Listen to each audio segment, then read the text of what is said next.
Les personnels soignants sont depuis des semaines au contact des malades du Covid-19. Beaucoup d'entre eux ont contracté le virus, notamment à Mayotte.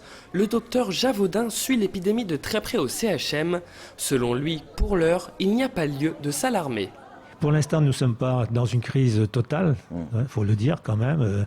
Peut-être les mesures qui ont été prises plus préventivement qu'en métropole portent leurs fruits. On n'est pas débordé à l'hôpital. Je pense que ce sera difficile pour les soignants si on passe par les phases qu'on a vues en métropole. Où va-t-on si, quand on sera débordé, si cette crise prend de l'ampleur, après, avec nos lits de réanimation qui seront tous occupés? Que fera-t-on de nos malades? Les craintes sont réelles en cas de propagation à vitesse grand V. À ce titre, le docteur s'inquiète lorsqu'il constate le comportement de certains qui refusent de se plier au confinement et aux gestes barrières. C'est inquiétant parce que je pense que le confinement est difficile à Mayotte. D'ailleurs, tous ceux qui sont passés chez vous l'ont déjà dit. Mais malgré tout, la population vit dehors, elle vit à l'air. Alors le confinement, il est dans la nuit pour dormir. Mais déjà dans la journée, les gens sont dehors. Le préfet allait demander, vous pouvez aller dehors, mais restez loin les uns des autres, commencez pas à papoter. Et donc ça pouvait marcher, ce confinement, même s'il n'est pas parfait. Mais effectivement, hier, quand on voit ça, que des boutiques ont ouvert aussi, on ne sait pas pourquoi et comment. Oui, c'est inquiétant. On a peut-être perdu un peu de ce qu'on avait gagné. Mais c'est pas sûr, je l'espère, il ne faut pas être fataliste. S'il refuse de tomber dans la fatalité, le docteur se veut également constructif. Selon lui, il convient d'accompagner les autorités et de plaider avec elles pour que des moyens supplémentaires soient alloués à Mayotte. On arrête ces histoires de plaintes contre l'ARS, contre le préfet. Si on est dans cette situation sanitaire à Mayotte, c'est grâce à qui? Grâce à l'ARS Réunion, grâce au passé, grâce à Madame de Saint-Glim, tous nos directeurs régionaux qui ont fait que Mayotte n'a pas pu se développer, qu'ils ont détourné l'argent de Mayotte sur la Réunion pour développer Saint-Benoît, Saint-Paul, etc. C'est eux les vrais responsables. Ceux qui sont aujourd'hui, ils sont comme vous et moi. On est dans le même bateau. L'ARS, elle fait ce qu'elle peut. Le préfet, il fait ce qu'il peut. Nous, les syndicats, si on bouge, c'est pour les soutenir.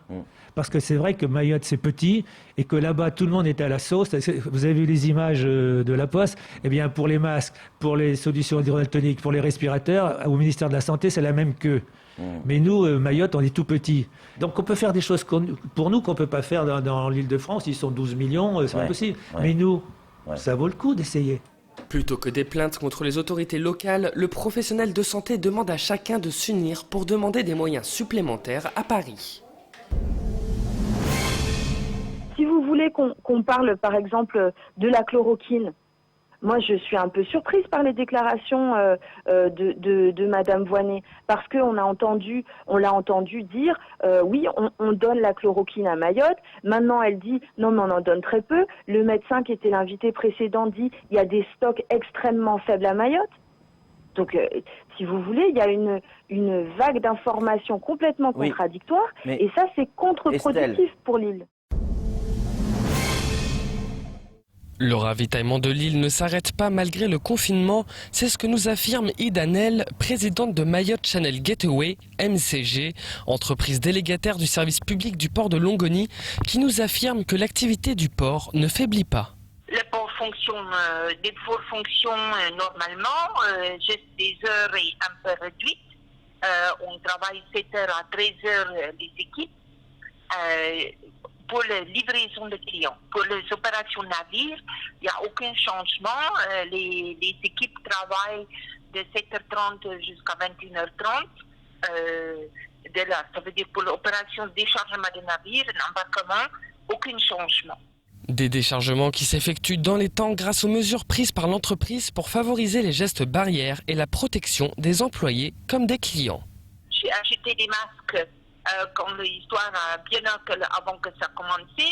Ça veut dire les équipes quand ils travaillent, ils sont fournis avec un masque, et on avait un certain stock de gants qui a fonctionné, mais là on n'a plus de gants, et les gens lavent juste leurs mains régulièrement. Mais des masques, on a encore pour les gens des opérations des navires et pour la livraison.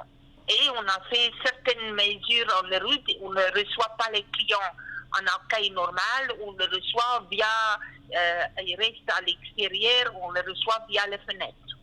Des mesures qui permettent à l'île aux parfums de continuer à être alimentée. En effet, une très grosse partie des aliments et des matériaux commandés sur l'île transitent par le port. Nouvel épisode, dans ce qu'on appelle désormais la guerre des masques. La bataille cette fois se joue entre l'État et les régions. Dimanche dernier, 2 millions de masques arrivent à l'aéroport de Bâle-Mulhouse. Une livraison similaire à celle que nous avions filmée ici le 1er avril dernier. Ils ont été commandés par la région Bourgogne-Franche-Comté. Mais comme le montre cet arrêté, l'État a réquisitionné le stock dès son arrivée, intégralement, sans même prendre le soin de prévenir la présidente de région. Nous ne sommes pas concurrents, nous sommes complémentaires. Que l'État veuille tout réguler, veuille tout piloter, pourquoi pas en ce temps de crise, mais alors qu'il soit transparent sur la répartition. Ces 2 millions de masques étaient destinés au personnel des EHPAD, aux services de soins à domicile, mais aussi aux associations. Et les besoins sont criants. Ce matin, la distribution des repas par les Restos du Cœur se fait encore dans des conditions normales. Mais pour combien de temps ? Je ne sais pas où ils sont partis ni comment, mais ce que je sais, c'est qu'il y a des bénévoles qui maintenant ont peur et qui risquent de rester à la maison, de ne pas venir ici s'ils n'ont pas suffisamment de protection. En attendant, de nombreux bénévoles continuent de fabriquer eux-mêmes leurs propres masques. C'est compliqué, mais pour ces gens, c'est encore plus compliqué que pour nous. Donc je pense que c'est important qu'on leur vienne en aide, justement à ce moment-là. La région Bourgogne-Franche-Comté recense 35 décès liés au Covid-19 et près de 1200 patients atteints hospitalisés, dont 285 en réanimation. Le collectif et l'intersyndicale ont décidé d'interpeller dans une lettre ouverte l'ARS, le CHM et le préfet de Mayotte pour obtenir les données complètes et détaillées sur l'état du système sanitaire, de ses effectifs, des stocks disponibles en matériel et des renforts humains prévus avec un calendrier clair d'ici le 8 avril. Sans quoi des poursuites judiciaires sont envisagées. Le collectif et l'intersyndicale exigent une transparence totale et des réponses aux questions suivantes. De combien de tests PCR dispose Mayotte ? Quand pourrons-nous tester tous les personnels les plus exposés, même s'ils sont asymptomatiques? Quelles sont les quantités de médicaments disponibles et quels besoins couvrent-elles sur quelle période? Quels sont les arrivages prévus et dans quelle quantité? En marge des réponses, l'association et les syndicats exigent une rencontre pour faire un état des lieux des moyens réels à disposition des soignants. Certains professionnels de santé proposent une prise en charge à distance de leurs patients. Pour ce faire, le patient doit d'abord prendre contact avec le professionnel de santé qu'il souhaite consulter pour vérifier qu'il propose bien la consultation à distance. Si c'est justifié et possible, un rendez-vous est fixé. Pendant toute la période de l'épidémie et jusqu'au 30 avril 2020, toutes les prises en charge à distance, quel qu'en soit le motif, sont prises en charge à 100% par l'assurance maladie si le professionnel de santé pratique le tiers payant. À la suite de l'acte de prise en charge à distance, le professionnel de santé peut établir, si besoin, une prescription sur ordonnance. Il peut transmettre l'ordonnance soit par mail sécurisé au pharmacien choisi par le patient, soit directement au patient par voie postale ou par mail. À l'issue de l'acte à distance, le professionnel de santé peut être amené, si besoin, à établir un arrêt de travail. Pour plus d'informations, rendez-vous sur le site de la CSSM. Technicien agricole de formation, Fabien Pelletier a vécu plusieurs années à Mayotte. Il compte aujourd'hui publier un livre qui se déclinera en 3 tomes afin de mettre en lumière les ressources naturelles de l'archipel des Comores. L'ouvrage a aussi pour but de porter à la connaissance du lecteur les différentes variétés de fruits, légumes et épices existantes dans l'océan Indien. Le premier tome ne parle que des fruits de Mayotte et livre également des recettes de cuisine à l'instar du curry baba figue, une recette réunionnaise.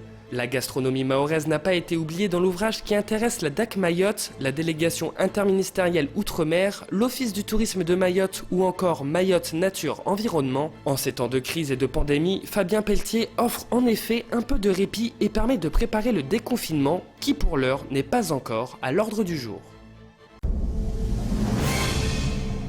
Le mois sacré de Ramadan approche à grands pas et nombreux sont les fidèles à s'inquiéter de ne pouvoir accomplir correctement l'un des 5 piliers de l'islam. Ancien porte-parole du Grand Cadi, El Mamouni a tenu à rappeler que le confinement n'est pas en inadéquation avec l'islam, bien au contraire. L'islam n'est pas du tout en contradiction avec la médecine, mais l'islam c'est la médecine, puisque le prophète Mohammed sallallahu alayhi wa sallam, qui est notre guide, l'a très bien dit que en temps d'épidémie, il ne faut pas se rendre au lieu où l'épidémie sévit. Ni ceux qui se trouvent dans le lieu de l'épidémie ne doivent pas en sortir. Si le confinement se prolonge, il sera impossible d'aller prier dans les mosquées durant le ramadan. En effet, les regroupements constituent le meilleur moyen de permettre à la maladie de se diffuser largement. Fondamentalement, l'attroupement, le groupement donc de personnes n'est pas du tout adapté à de meilleures conditions de pratique de religion. Donc, je conseille vivement de se préserver en ne se trompant pas, notamment donc le fait d'aller à la mosquée, aujourd'hui n'est pas du tout adapté.